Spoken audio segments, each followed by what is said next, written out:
Bismillahirrahmanirrahim. Assalamualaikum warahmatullahi wabarakatuh. Apa kabar anak-anak ustazah?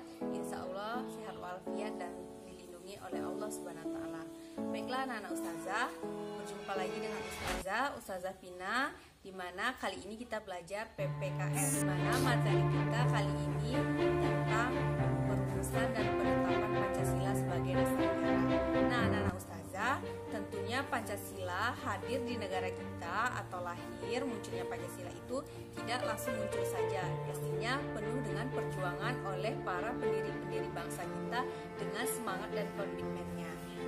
Baiklah anak-anak ustazah, ada baiknya kalian tonton sejarah berikut agar kalian mengetahui bagaimana sejarah awal mulanya munculnya Pancasila dan penetapan Pancasila sebagai dasar negara kita.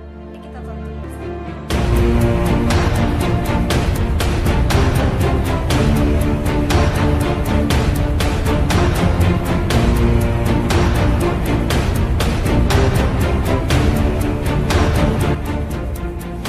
Menjelang kekalahannya di akhir Perang Pasifik, tentara pendudukan Jepang berusaha menarik dukungan rakyat Indonesia dengan membentuk Dokuritsu Junbi Tyosakai, atau Badan Penyelidik Usaha-Usaha Persiapan Kemerdekaan Indonesia, BPUPKI. Berawal dari pemberian janji kemerdekaan bangsa Indonesia oleh Perdana Menteri Jepang saat itu, Kuniaki Koiso, pada tanggal 7 September 1944. Pemerintah Jepang lalu membentuk BPUPKI pada tanggal 1 Maret 1945. Organisasi yang beranggotakan 74 orang, 67 orang Indonesia dan 7 orang Jepang ini mengadakan sidang pertamanya pada tanggal 29 Mei hingga Juni 1945 untuk merumuskan falsafah dasar negara bagi negara Indonesia. BPUPKI ini beranggotakan 67 orang dengan Ketua Dr. Rajiman Widyudiningrat. Pada hari pertama sidang, Dr. Rajiman meminta para anggota sidang untuk menyampaikan pandangan mengenai dasar negara. Permintaan ini pada hari pertama tanggal 29 Mei dipenuhi oleh Muhammad Yamin, yang mengemukakan secara lisan butir-butir dasar negara tersebut. 1. Peri kebangsaan. 2. Peri kemanusiaan. 3. Peri ketuhanan. 4. Peri kerakyatan. Dan 5. Peri kesejahteraan rakyat. Pada tanggal 31 Mei 1945, Profesor Supomo menyampaikan butir-butir nilai yang diusulkannya menjadi dasar negara. 1. Persatuan. 2. Kekeluargaan. 3. Keseimbangan lahir dan batin. 4. Musyawarah. 5. Keadilan rakyat. Hampir separuh anggota badan tersebut menyampaikan pandangan dan pendapatnya. Namun belum ada satupun yang memenuhi syarat suatu sistem filsafat dasar untuk membangun Indonesia merdeka. Pada tanggal 1 Juni 1945, Bung Karno mendapatkan giliran untuk menyampaikan gagasannya tentang dasar negara Indonesia merdeka. Insinyur Soekarno berpidato 5 dasar negara. 1. Kebangsaan Indonesia. 2. Internasionalisme atau peri kemanusiaan. 3. Mufakat dan demokrasi. 4. Kesejahteraan sosial. 5. Ketuhanan yang Maha Esa. Kemudian Insinyur Soekarno menyampaikan nama yang tepat untuk kelima dasar negara yang disampaikan. Nama kelima dasar itu adalah Pancasila. Dilanjutkan Bung Karno, kelima dasar itu dapat diperas menjadi 3 dasar Indonesia merdeka: sosionasionalisme, sosiodemokrasi, dan ketuhanan. Dan bila diperas lagi menjadi 1 dasar saja, menjadi gotong royong. Selanjutnya BPUPKI membentuk panitia kecil untuk merumuskan dan menyusun undang-undang dasar dengan berpedoman pada pidato Bung Karno itu.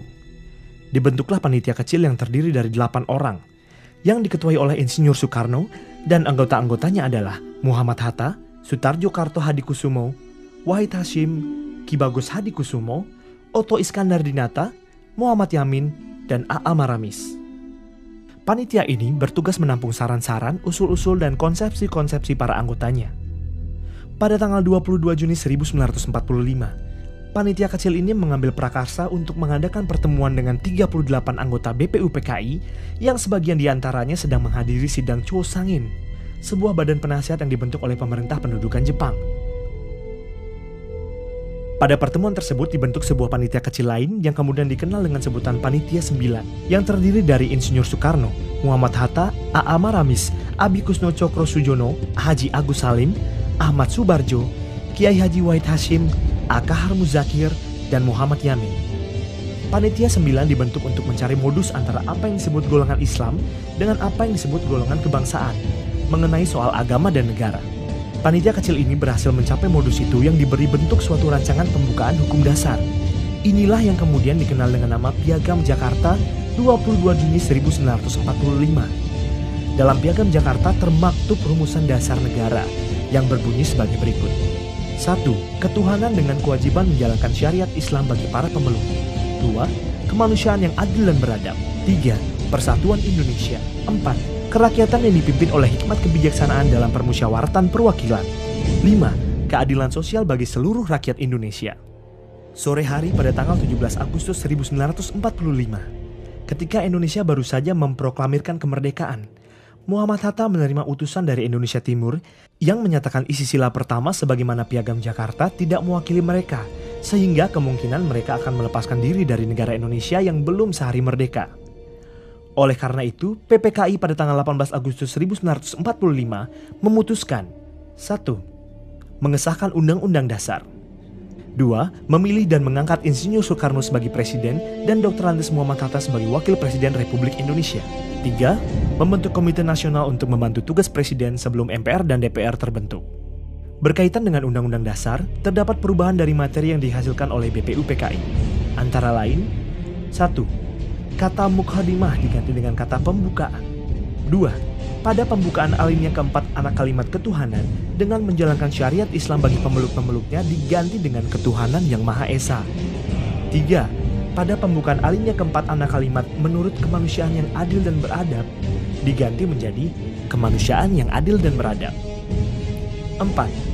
Pada pasal 6.1 yang semula berbunyi Presiden ialah orang Indonesia asli dan beragama Islam diganti menjadi Presiden adalah orang Indonesia asli. 5. Sejalan dengan usulan kedua, maka pasal 29 pun berubah. Pancasila sebagai konsep dasar negara lahir pertama kali pada tanggal 1 Juni tahun 1945. Kemudian disahkan atau diresmikan pada tanggal 18 Agustus 1945 sebagai dasar negara, sebagai bagian yang tidak terpisahkan dari Undang-Undang Dasar 1945. Ideologi Pancasila diletakkan oleh pendiri bangsa ini sebagai ideologi bangsa yang dapat menjiwai berbagai gerakan dan kehidupan politik, serta kemasyarakatan bangsa Indonesia. Dasar pemahaman, penghayatan, dan pelaksanaan haruslah terpatri di setiap jiwa anak bangsa Indonesia, sehingga negara Indonesia dapat berdiri tegar, mandiri, dan kekal sebagai bangsa yang kaya akan budaya berlandaskan Pancasila. Nah, bagaimana anak ustazah setelah menonton video tadi? Pasti anak-anak ustazah sudah tahu lahir dan kemunculan Pancasila di negara kita, sehingga Pancasila ditetapkan sebagai dasar negara Indonesia. Baiklah anak-anak ustazah sudah menyiapkan juga PowerPoint untuk anak-anak ustazah baca di rumah. Ustazah akhiri, wabillahi taufiq wal hidayah.